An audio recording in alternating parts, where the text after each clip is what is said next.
you always get what you want. Invariably. Even though you may think that it's entirely opposed to your wishes. But if it's your karma, everything that happens to you, put in another way, everything that comes to you is a return to you of what goes out of you. Yes, obviously, that's absurd. If you confine the definition of yourself to your voluntary, conscious behavior. That's a ridiculous definition of oneself. Oneself, by any stretch of the imagination, must involve far more than the conscious and voluntary aspects of our behavior. And if we see that it involves intimately and inescapably the behavior of what we call the other, the not self, the environment, and see that these two are moving together like the two sides of the snake when it swims, then you get a very curious feeling. Like attracts like. You have to understand, you are a magnet. Whatever you are, that's what you draw to you. If you're negative, you're going to draw negativity. You're positive, you draw positive. You're a kind person, more people are kind to you. So you're like a magnet, you know, and you got to understand something about like attracts like.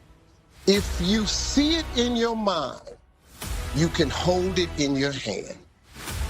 You weren't really ready for the world, were you? But when you show yourself that you have the power to come into alignment, not just with who you were before you were born, but with all that you've become ever since, not just with you and all you've become, but with Source itself. When you show yourself that by being selfish, which means by reaching for the best feeling thought you can find on whatever subject is active. If you organize your mind to a certain level of organization, it in turn organizes the whole system. Your body, your emotion, your energies, everything gets organized in that direction. Once all these four dimensions of you, your physical body, your mind, your emotion, and the fundamental life energies are organized in one direction, once you're like this, anything that you wish happens without even lifting a little finger actually. It would help to assist it with activity. When you decide that you're going to take control of your relationship to who you really are, when you decide that you're going to tend to this gap between you, wherever you are on whatever subject you're experiencing, and who you really are and what you know about the same, now life is going to take a new form and shape for you. You're going to feel exhilarated. You're going to feel satisfaction. Those who are watching you will see you as someone who seems to create tremendously with ease. But even without doing any activity, you can still manifest what you want if you organize these four dimensions in one direction and keep it unwavering in that direction for a certain period of time. Right now the problem with your mind is, every moment it is changing its direction. It is like you want to travel somewhere, and every 2 steps if you keep changing your direction, the question of you reaching the destination is very remote unless it happens by chance. So, organizing our minds and in turn organizing the whole system and these 4 basic dimensions of who you are right now in one direction, if you do this, you are a Kalpavruksha yourself. Anything that you wish will happen.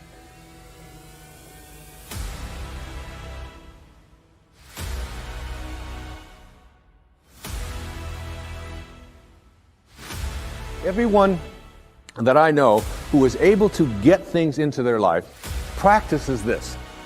I call it the 4 reallys, all right? So that what you really, really, really, really want, you will get. And these 4 reallys each of them stands for something. And if you look at people who are good at, some people call them lucky, some people call them highly spiritual, whatever it might be, but they are good at getting what they want in their lives. And here are the 4 reallys. The first one says, I wish. So what you really wish for, everything that you'd like to get into your life starts with a wish. It's a thought. I wish I could get that job. I wish I could get that promotion. I wish I could lose weight. I wish I could get rid of that addiction that I have. I wish I could, whatever. It's a wish. So you have to start with a wish. The second really stands for what you desire. What you really wish and desire. And the difference between what you wish for and desire is in what I call asking.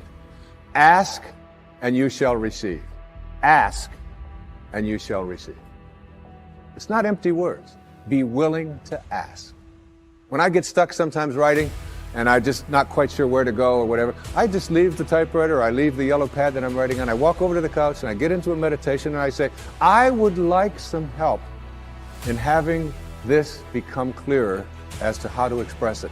And it's always there. Sometimes the phone will ring. And my wife will call and she'll say, did you know that this was in the mail? And I'll say, read it to me, and it'll be exactly what I needed. Sometimes it just comes in the thing that I call an intuition or an insight, whatever it might be. The third really stands for what I intend. So now you shift away from what I wish for and ask for, and you frame it in such a way that you intend to create it. I intend to create this, whatever it might be, whether it's a healing, whether it's a losing of weight, whether it's getting rid of an addiction, whether it's creating prosperity. I intend to create it. And if you notice people who are good at manifesting, they don't mince those kinds of words. I will do it. And someone will say, well, what if it doesn't work out? You say, well, then I'll just learn whatever I have to learn from it not working out. But I intend to create this in my life. There's an intention, and the intention is so powerful that you become independent of the good opinion of other people. You're not checking it out with the tribe. You're not checking it out with what everybody else out there said you should do or shouldn't do. You're saying to yourself, I intend to create it. And I often tell people, don't tell anybody else about what you want to manifest. Don't make it a big statement. Instead, keep it to yourself. And they say, why do you want to say that? I say, because the minute that you do, you invoke ego. And in quantum physics, there's a simple line. It says, particles themselves are not responsible for their own creation. Another way of saying that is the way St. Paul said it. That which is seen, he said, hath not come from that which doth appear. That is, the source of everything over here, it's not over here. It's in this invisibleness. And once you invoke ego, you have to defend it, you have to explain it, you have to get the tribe involved in it, and before long, you've lost the capacity to manifest. It's a spiritual journey. Inspiration, in spirit. When you're inspired, in spirit. The fourth really stands for passion. Passion. That is, I am absolutely passionate about it, and I intend to create it with that love. One of the great books that one of my teachers sent to me from ancient India, written like 3,000 years ago, has a line in it that says, to attempt to manifest what you want without passion is like dressing up a corpse.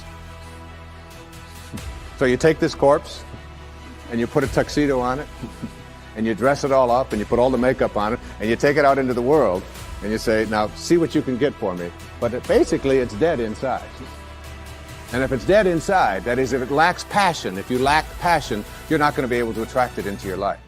So what you wish for, ask for, intend to create, and have passion about, you'll get. You'll get it. That's the good news. The bad news is that what you really, really, really, really don't want, you will also get. And this is one of the most difficult things for people to understand. And when you're dealing with the tribe and you're dealing with what is and what everybody else tells you is impossible, and somebody might be watching this and say, well, that's just a lot of nonsense. I mean, you can't just put your attention on something, think about it, and have it come true. It involves a whole lot of other stuff like that.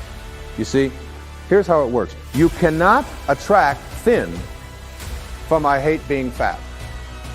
Because if what you think about is what expands, and what you're thinking about is hating being fat, then hating being fat is what you will continue to manifest. You act upon what you think about. How do you get to creativity, productivity, prosperity, performance, lifestyle, and impact? You get it through the 4 interior empires. You want to know what that is? Mindset, heart set, health set, and the most important thing, soul set. So that first fear is important. Second fear, fear of standing out. Well, how are you doing to innovate if you haven't worked through your fear? This is why personal mastery, it's the gateway. It's the gateway drug into world class. There's such power in personal improvement.